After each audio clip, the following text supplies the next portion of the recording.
Terbenas pedagang resah embal mentah di Maluku Tenggara tembus Rp250.000.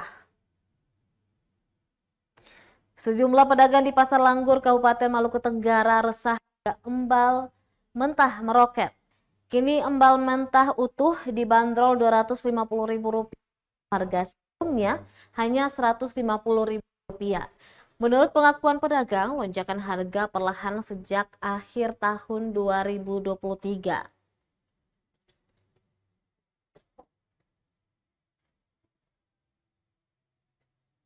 Salah satu pedagang embal, Mercy Talubun, mengatakan salah satu yang mempengaruhi kenaikan harga yakni permintaan membludak dan keterbatasan bahan mentah.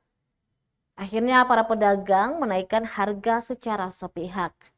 Yang menjelaskan harga embal di pasar ditentukan oleh pedagang yang berasal dari Ohoi atau desa. Ohoi sentra penghasil embal yakni Ngabub dan Loon. Selain menjual embal mentah utuh, dia juga menawarkan per potong seharga Rp25.000. Sementara Alda, salah satu pembeli, mengaku kaget dengan lonjakan harga yang terlampau tinggi.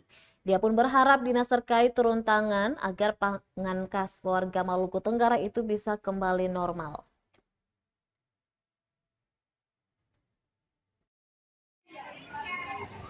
Download Tribun X sekarang, menghadirkan lokal menjadi Indonesia.